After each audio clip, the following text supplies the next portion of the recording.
ወደ አጀንዳ ጉዳያችን ነው የምንሻገረው። በአጀንዳ ጉዳያችን በተለያዩ የሀገሪቱ አካባቢዎች የመኸር እርሻ እንቅስቃሴው ምን ይመስላል ስንል እንጠይቃለን። ከሜትሮሎጂ ጋር ተያይዞ ደግሞ የአየር ሁኔታውንም ታሳቢ ያደረጉ መረጃዎችን እናጋራችኋለን። በዘንድሮ ክረምት በተለያዩ የሀገራችን ክፍሎች በተለይም በትግራይ፣ አማራ፣ ቤንሻንጉል ጉሙዝ፣ አፋር፣ በኦሮሚያ፣ በጋምቤላ፣ በደቡብ ምዕራብ ኢትዮጵያ፣ በማዕከላዊ ኢትዮጵያ፣ በደቡብ ኢትዮጵያ፣ በሲዳማ ክልል እንዲሁም በምስራቅ የሀገራችን አካባቢዎች ላይ መደበኛና ከመደበኛ በላይ የዝናብ መጠንና ስርጭት እንደሚኖራቸው የኢትዮጵያ ሜትሮሎጂ ኢንስቲትዩት አስታውቋል። ባለፉት ቀናት በተለያዩ የሀገሪቱ አካባቢዎች የተለያየ መጠን ያለው ዝናብ የተመዘገበ ሲሆን የነበረው የዝናብ መጠንና ስርጭት በተለያዩ የሀገሪቱ አካባቢዎች ለሚከናወኑ የግብርና እንቅስቃሴዎች ከፍተኛ አስተዋጽኦ ስለማድረጉም ነው የተገለጸው። ይህንኑ ጉዳይ ይዘን እንቀጥላለን። ተመልካቾቻችን ተጨማሪ ማብራሪያ እንዲያጋሩን እዚህ ስቱዲዮአችን እንግዳ ጋብዘናል። በኢትዮጵያ ሜትሮሎጂ ኢንስቲትዩት የትንበያና የቅድመ ማስጠንቀቂያ ምርምር ዘርፍ ምክትል ዋና ዳይሬክተር የሆኑት ዶክተር አሳምነው ተሾመ ተጨማሪ መረጃዎችን ሊያጋሩን እዚህ ስቱዲዮአችን ተገኝተዋል። ዶክተር እንዴት ዋሉ? ጤና ይስጥልኝ። እንዴት ዋላችሁ? ሮዛና መታሰቢያ ሰላም ነን። ስለመጡ እጅግ አድርገን እናመሰግናለን። እንደው እዚህ ጋር የተወሰነ ምስል እየተመለከትን እንገኛለንና አሁን ባለንበት የመኸር ወቅት ትንበያው ምንን ያሳያል? ምን ይላል? በቁጥሮች የሚገለጽ ነገር አለ? እሺ፣ አመሰግናለሁ። በሀገራችን እንግዲህ በሜትሮሎጂ የወቅቶች አከፋፈል መሰረት 3 ወቅቶች አሉ።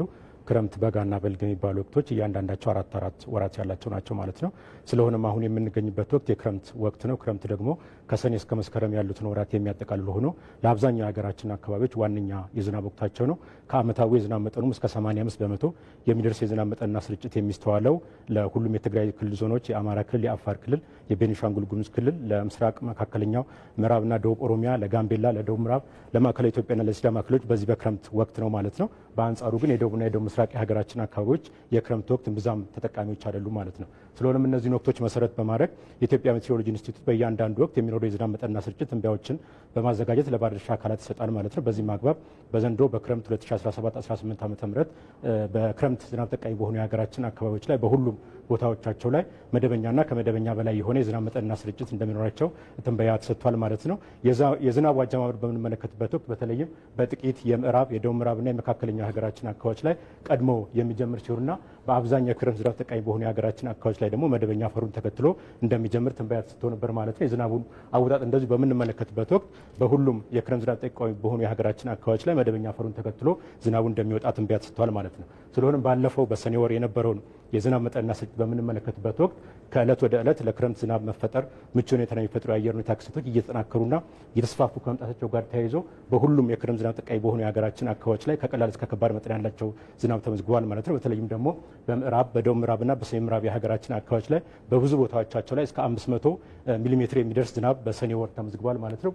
በሁሉም የሀገራችን አካባቢዎች ላይ እንደዚሁ ዝናብ ተመዝግቧል ማለት ነው። ባለፉት የሐምሌ የመጀመሪያ 10 ቀናት የነበረውን የዝናብ መጠንና ስርጭትም እንደዚሁ በምንመለከትበት ወቅት እንግዲህ ለክረምት ዝናብ መፈጠር ምቹ ሁኔታ የሚፈጥሩ የአየር ሁኔታ ክስተቶች በተለይም በውሃ አካላት ላይና በከባቢ አየር ውስጥ እየተጠናከሩና እየተስፋፉ ከመምጣታቸው ጋር ተያይዞ የክረምቱ ዝናብ በሁሉም የክረምት ዝናብ ተጠቃሚ በሆኑ የሀገራችን አካባቢዎች ላይ እንደጀመረ ከስፍራው የምንሰበስባቸው የሜትሮሎጂ መረጃዎች ያመላክታሉ ማለት ነው። ስለሆነ ባለፉት 10 ቀናት በሁሉም የክረምት ዝናብ ተጠቃሚ በሆኑ የሀገራችን አካባቢዎች ላይ እስከ 350 የሚደርስ የዝናብ መጠንና ስርጭት ተመዝግቧል ማለት ነው።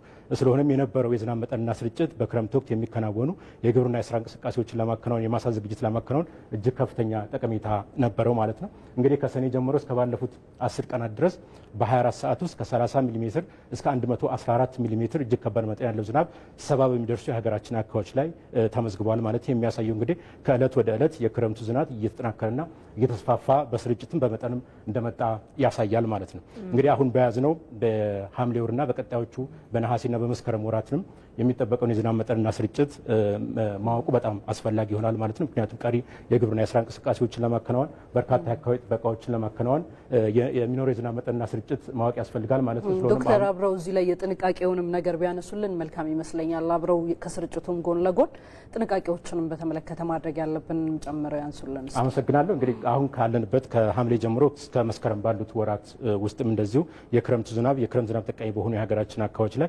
መደበኛና ከመደበኛ በላይ የሆነ የዝናብ መጠንና ስርጭት ይኖራቸዋል ማለት ነው። እንደዚሁ በብዙ ቦታዎቻቸው ላይ በተለይም በመካከለኛው በምዕራብና በደቡብ ምዕራብ የሀገራችን አካባቢዎች ላይ እንደዚሁ ተደጋጋሚነት ያለው ከባድ መጠን ያለው ዝናብ ይኖራል ማለት ነው።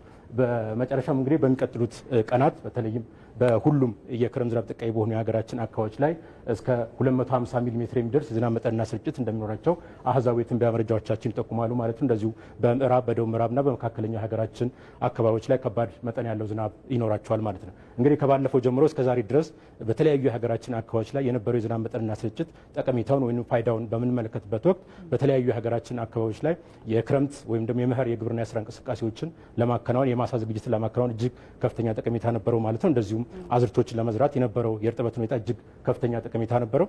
በሀገራችን በሚገኙ ወደ 12 በሚደርሱ ተፋሰሶች ደግሞ ከእለት ወደ እለት የነበረው የዝናብ መጠንና ስርጭት እነዚህ ተፋሰሶች ውሃ የመያዝ አቅማቸው እንዲጨምር እንዲሻሻል እጅግ ከፍተኛ ጠቀሜታ ነበረው ማለት ነው። ሌላኛው እንደዚሁ ለአርብቶ አደሩና ለከፊል አርብቶ አደሩም የነበረው የእርጥበት ሁኔታ ለእንስሳትም ይሁን ለሰው የመጠጥ ውሃን ከማሻሻል አኳያ እጅግ ከፍተኛ ጠቀሜታ ነበረው ማለት ነው። እንግዲህ ቅድም እንዳልኩት እስከ ባለፉት ቀናት ድረስ 70 በሚደርሱ የሀገራችን አካባቢዎች ላይ በ24 ሰዓት ውስጥ ከ30 ሚሊ ሜትር እስከ 114 ሚሊ ሜትር እጅግ ከባድ መጠን ያለው ዝናብ ተመዝግቧል ማለት ነው። ይሄ ተደጋጋሚነት ያላቸው ከባድ መጠን ያለው ዝናብ በሚቀጥሉት ቀናትም በተለያዩ የሀገራችን አካባቢዎች ላይ ሊኖር እንደሚችል የትንበያ መረጃዎቻችን የሚጠቁሙት ማለት ነው። ስለሆነም እነዚህ ይሄ የከባድ መጠን ያለው ዝናብ ድግግሞች ደግሞ በሚበራከቱበት ወቅት ወደ ቅጽበታዊ ጎርፍ የመቀየር ዕድሉ እጅግ ከፍተኛ ሊሆን ይችላል ማለት ነው። ስለሆነም የጎርፍ ተጋላጭ በሆኑ የሀገራችን አካባቢዎች ላይ ወደ ቅጽበታዊ ጎርፍ የመከሰት ዕድል ሊኖር ይችላል ማለት ነው። በከተሞችም አካባቢ ይህ ሁኔታ እንዳይከሰት እንግዲህ ከወዲሁ በየአካባቢው ያሉትን የውሃ መፋሰሻ ቦዮችና ቱቦች በአግባቡ ማጽዳትና መንከባከብ ያስፈልጋል። የጎርፍ ተጋላጭ በሆኑ የሀገራችን አካባቢዎች ደግሞ አስፈላጊውን